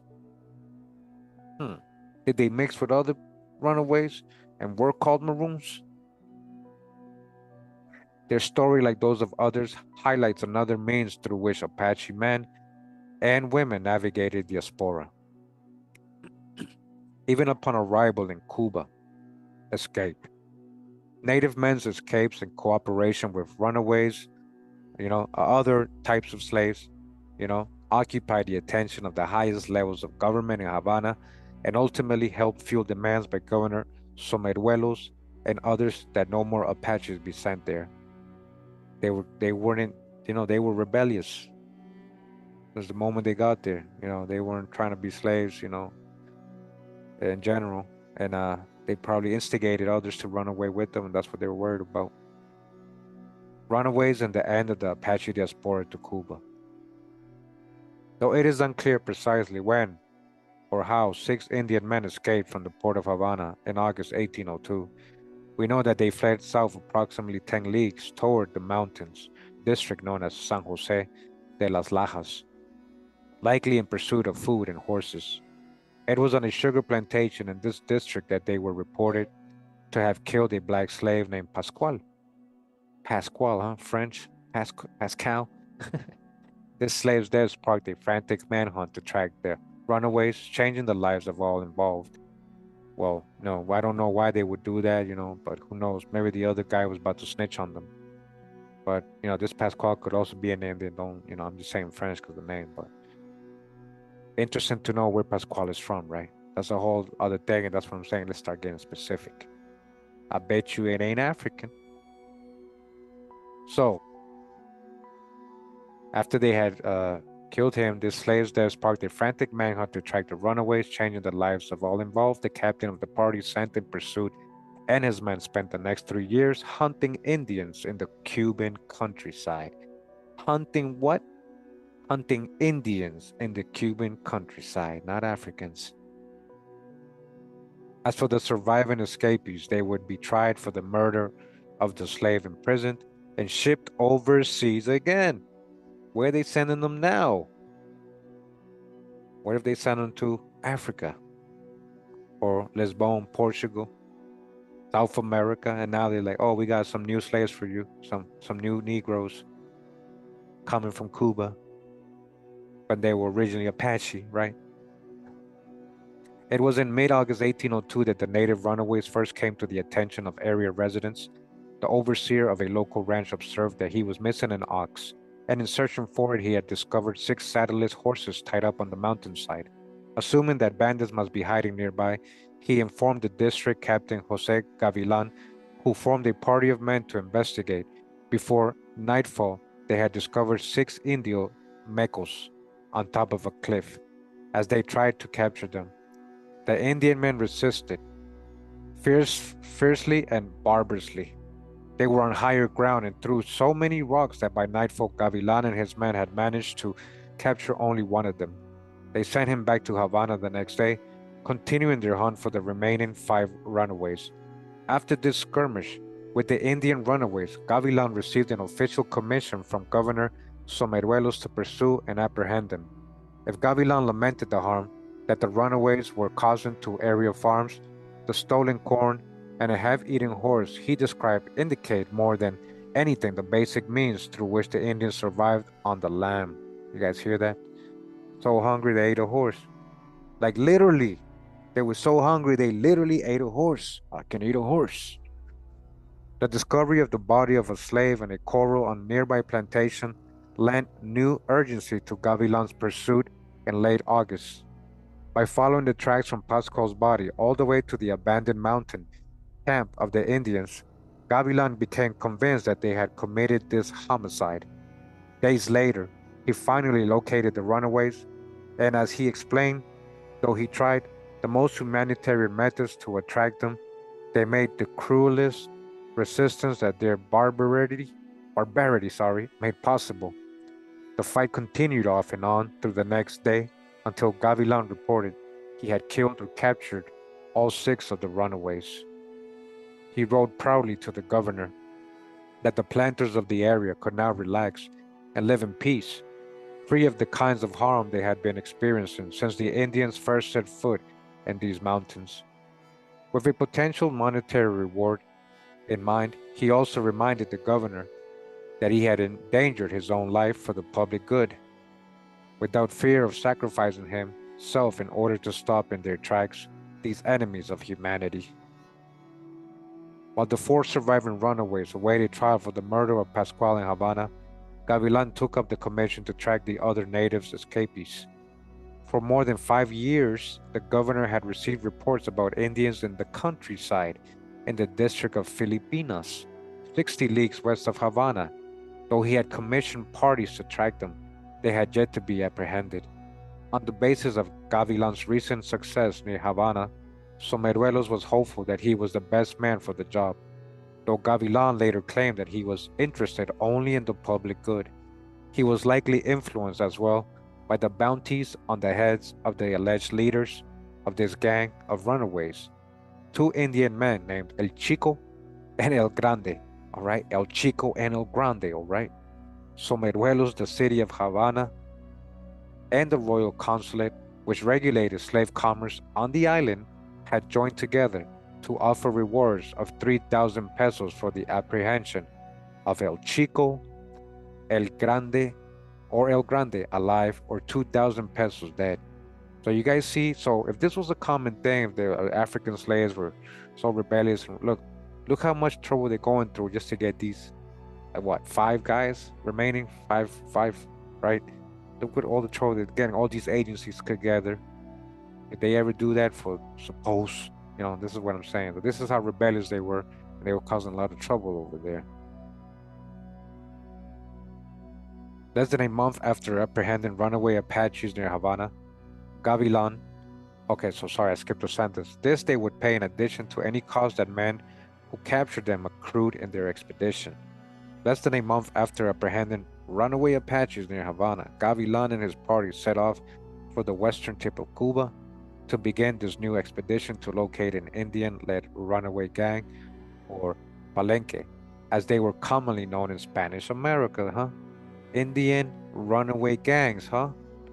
But listen, this is big right here. Remember this reading. I'm gonna remind you, hey, remember when it was talking about the Palenque? It was talking about Indian-led runaway gangs, or Palenques, right? Palenque, because they try to say a lot of these Africans runaways in South America and Central America ran away and created Palenques. They try to say that was Africans doing that.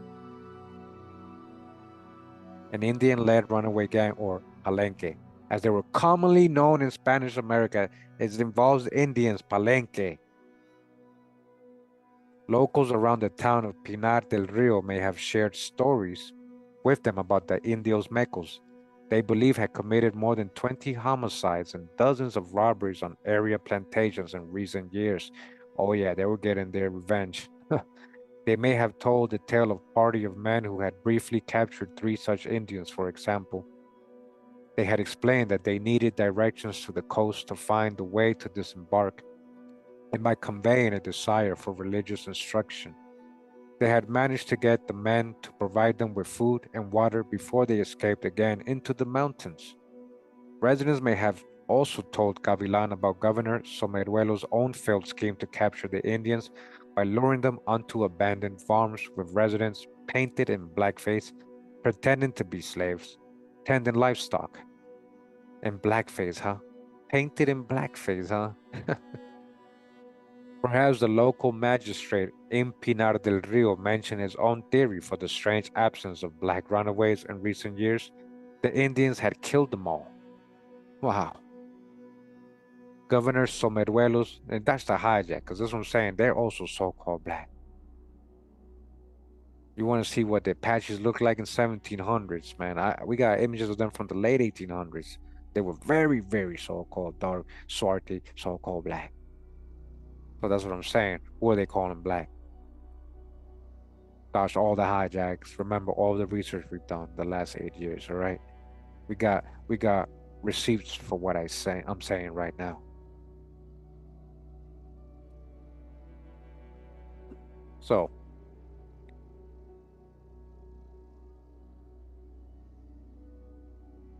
so Governor Someruelos believed these Indians to be Apache transported to Cuba from New Spain. So they weren't, he didn't know. He believed they were of the Apaches. The long distance escape beats orchestrated by Apaches on the mainland lent plausibility to the idea that captives from the southwest borderlands may have been among these and other reported palenques. So it wasn't just them, you see. So palenques, right? Palenques, remember that has to do with Indians, not Africans. At the same time, it should be noted that Euro-Americans transported a broad range of native groups to the Caribbean. Again, at the same time, let's not forget, it should be noted, let's remember that Euro-Americans transported a broad range of native groups to the Caribbean. We're not just talking about Apaches here, members of which could have comprised the Palenques, rustling lifestyles from Cuban plantations. We're talking about runaway in the mountains in the countryside, talking about so-called maroons, right? And these are the people they've been telling us all this time that these are runaway Africans creating these palenques. But it's actually different indigenous groups of peoples running away, and even the Black Europeans that were with them and these palenques. We got to add them too. We got to tell the whole story. Can't be biased in one direction because we know the true origin of a lot of the sources of slaves. So again, there's a broad range of native groups being sent to the Caribbean, and these members could have comprised the Palenques rustling livestock from Cuban plantations. British contraband traders had carried Indian captives to the island in the past. In the past. So when did they bring the Africans then? We got all the sources they're talking about right now. Remember all those readings we sent? Oh, they got sent to Cuba. Oh, these people got sent to Cuba. And this group got sent to Cuba. We've read all the sources. This is what they're talking about. In the past, yeah, they've been doing that. They've been bringing Indians over there and enslaving the local ones. So they were already trading, right? These so-called British contraband, these pirate traders, Sephardic Jews, cryptos, and they carried Indian captives to the island in the past, and Yucatec Mayans. The Mayans, remember, had arrived in Cuba at times as well. We just got a little short the other day where I showed you guys that. Mayans, huh? And then people from the Southwest being taken to the Mayan, to the Yucatan. It's a whole full circle. But this whole time they've been telling us it was only Africans. Yucatec Mayans going to Cuba. Mayans from the Yucatan going to Cuba. Again, a lot of Cubans, they have all this genealogy, ancestry, they don't even know it. And this is the same in many Spanish countries. Even Caribbean, other Caribbean countries, right? Jamaica, all the Virgin Islands and all that, all these islands.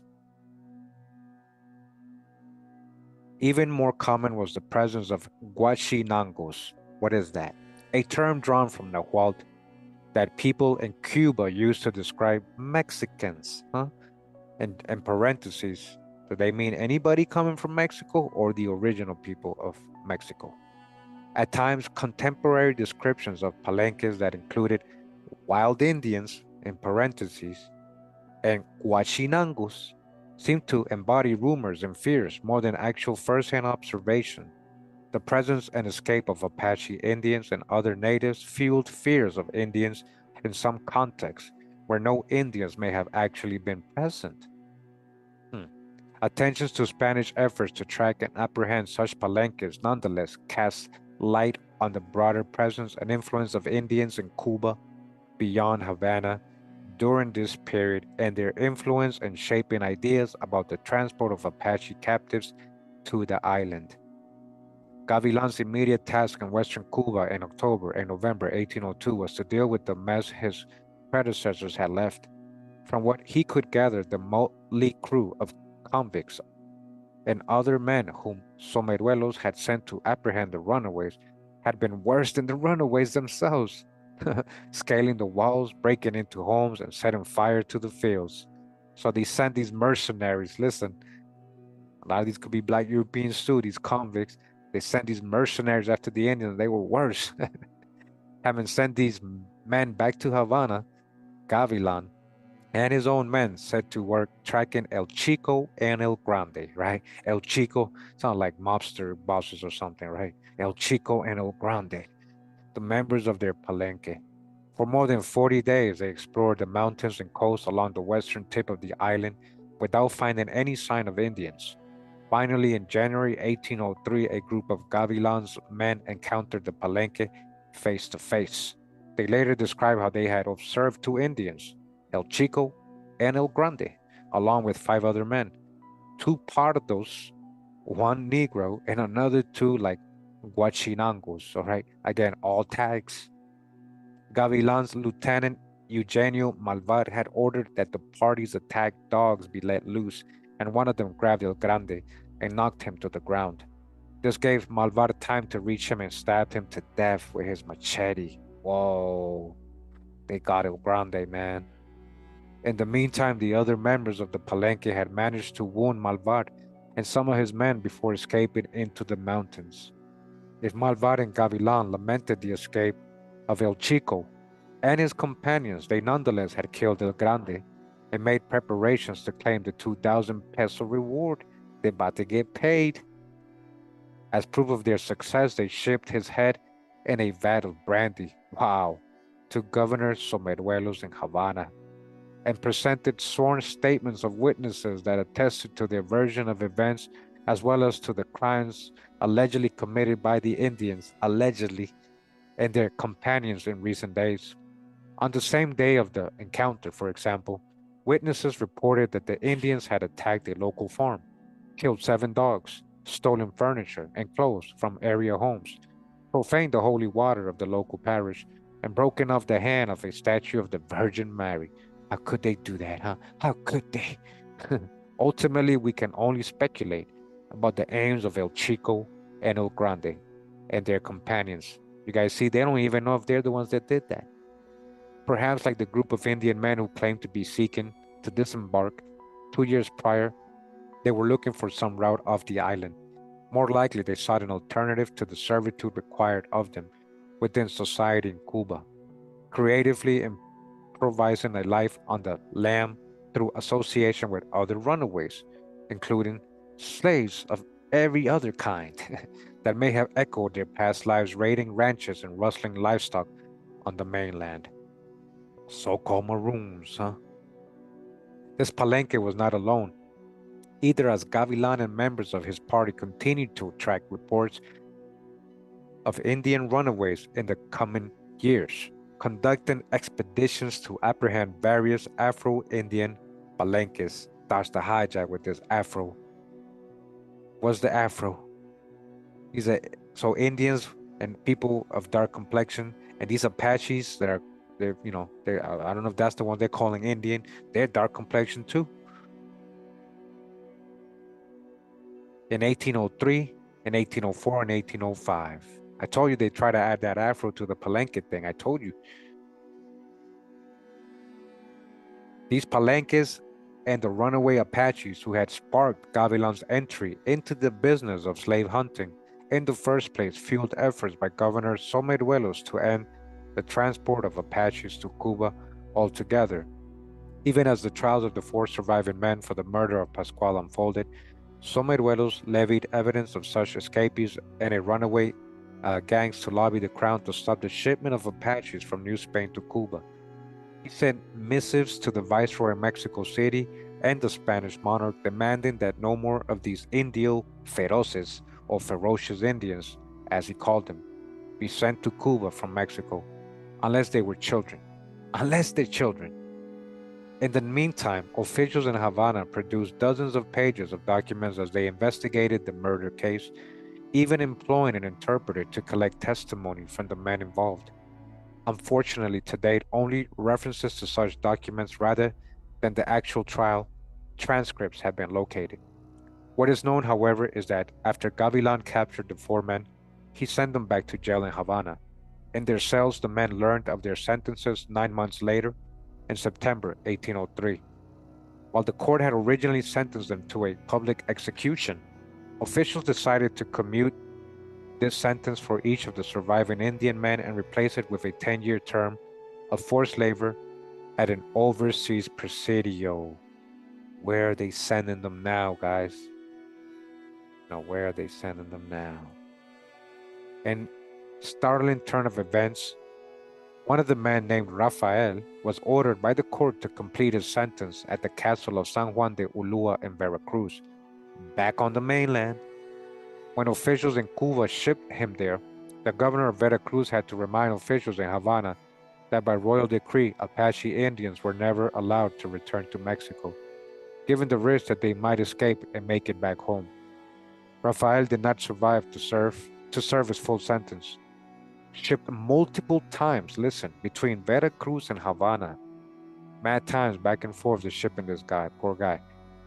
He died awaiting shipment overseas again, this time to Cartagena, the Indias in present-day Colombia. His life and long journey from capture in the southwest borderlands through shipment to Havana, forced labor, escape, incarceration, and death speak to the complex interplay between imperial aims and local understandings of race, caste, and bondage that influence his and other native captives' lives in diaspora during this period. In one sense, Raphael was the victim of a larger processes of colonialism and empire that uprooted thousands of people like him during the early modern era. Thousands and hundreds and hundreds and hundreds and millions, right? Millions. 500 million before 1572, just from Central America alone. I'm sorry, 500,000, 500,000, 500,000, right? Alone before 1572. We're not we're talking about way before Jamestown, you know, Plymouth Rock and all that. Already they had captured alone 500,000 people, and from Central America, you know, Indians enslaved, uprooted, as it says here. They're saying thousands, but it's literally millions. Like him, millions like him during the early modern era. Unknowingly, perhaps, he and his companions also shaped his history by illustrating that even putting the sea between parentheses them and their homelands would not prove sufficient to ensure their submission to Spanish designs. Although royal advisors officially denied Someruelo's demands to stop shipping Apaches to Cuba, neither do they appear to have transported any more native captives to Havana until perhaps 1810 or 1816, the last extant references to Apaches en route to Cuba before Mexican independence. It says here, conclusion. What do we make of a world in which native runaways banded with other enslaved people, right? With other Indians from other parts of America and Black Europeans, even the white Europeans possibly. So any type of enslaved person. What do we make of a world with Indians and all those other enslaved people banded together in palenques, hunted by Spanish militiamen in Cuba? What does it mean to find Apaches from the North American West imprisoned, laboring, or escaping far from home in the heart of the Spanish Empire?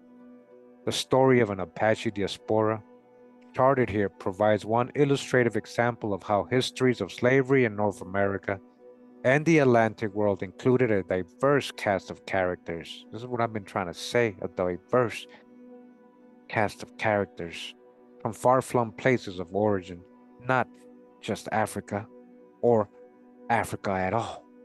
In the Caribbean, as in the borderlands of North American West, cross-cultural relations of captivity and bondage proved complex and variable. So, just want to add, what does it mean to find a Southeast Indian, right, escaping, laboring, imprisoned in the Spanish Empire? What does it mean to find an Inca?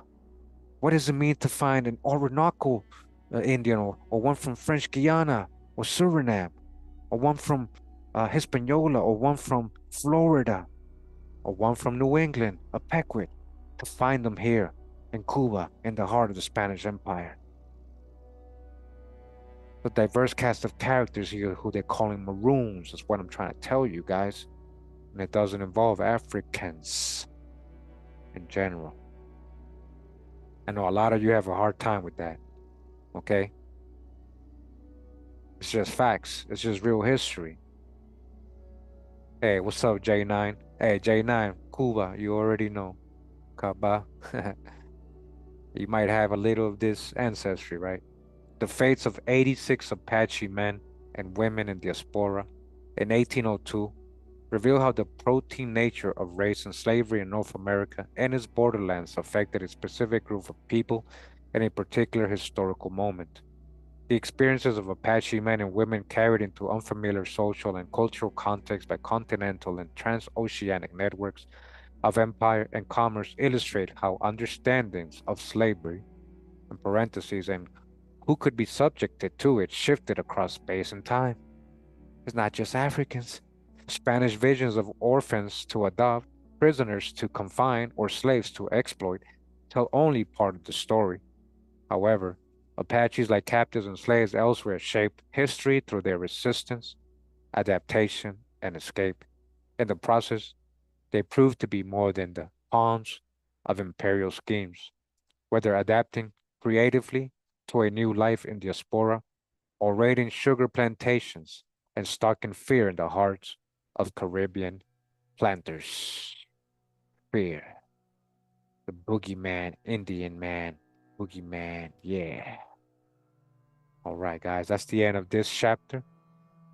All right, again, we're reading the book Linking the Histories of Slavery, North America and its Borderlands. This is School for Advanced Research, all right? Just for the advance.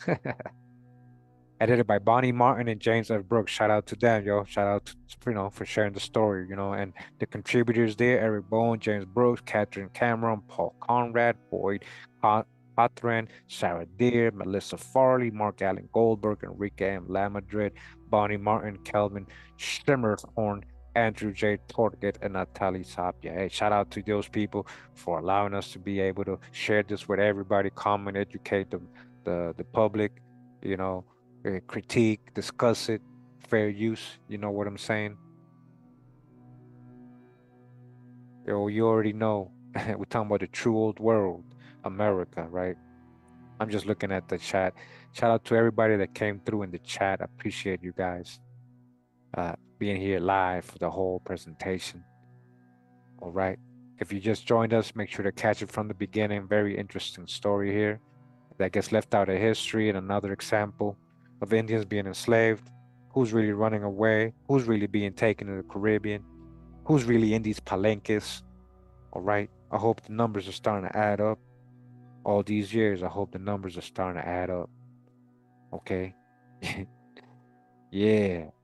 Shout out to all my Cuban people, the Southwest people, shout out to everybody. And, they got the indigenous ties, the lineage. Shout out to all of you guys, the Amaru Khans. Yeah. Shout out to everybody in the chat. Thanks for being here again, making time to listen to me read the whole chapter. Appreciate you guys. I'll give you your day back. All right. Appreciate all the supporters, moderators in the chat, all my Patreons, all my new channel members. All right. Check out my Patreon page if you like to support a lot of exclusive books and videos and a whole lot of fun. But yeah, if you like to support in one way, that's one way to do it. Appreciate you. If you don't, either way, I still do what I gotta do anyways. Yeah. Thank you. Thank you for coming through. All right. I really enjoyed reading that little piece information, this chapter. I hope you guys enjoyed it too. This has a lot of good chapters, a lot of good info in this book. So if you like the book, go ahead and get it. Support the people, support the advanced research. You advance now, but they still at the hijacks, huh? Yeah. But thanks for tuning in, guys. You know, that's an Atacapa Indian right there to the right. Atacapa Indian right there. Yeah, we already know that's a historic drawing of an Indian. Yeah, shout out to all the southwestern Indian people, all the southeastern people, New England, East Coast. Yeah, Northwest. Yeah, Caribbean, Central American, South American. Shout it out to all of you guys. Much love. Yeah, they had all types of hair. Yeah, all types of hair. All types of hair. Wow. Wow. Hey, much love and respect, guys. Really appreciate you guys tuning in. All right. All right. Really appreciate it. I be forgetting the camera's on. Yeah. You guys saw me as I read. I'd like to get into it, right? So that's usually what I have to do, record, and then I gotta go edit it, and then I gotta export it and upload. So that takes a whole lot of time sometimes. But sometimes I just like reading it like this with you. I hope you enjoyed it live, so you guys can see and read along with me. I've never read that whole chapter at all, so that was the first time. So thank you for joining me in that. All right, I'll give you time back. I know it's always hard to say goodbye for me.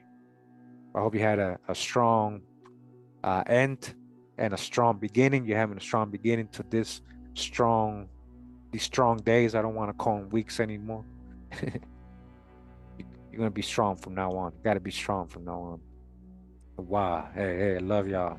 Love y'all. Much love. Pura vida. Pura vida, mi gente. Hold up. Let me put up the yeah, some examples of Apaches, This is just from the late 1800s, but you know.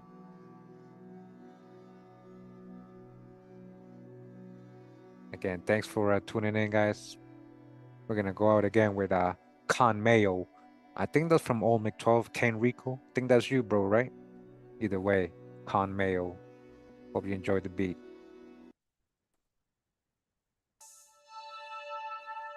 Oh, wow. Oh, wow.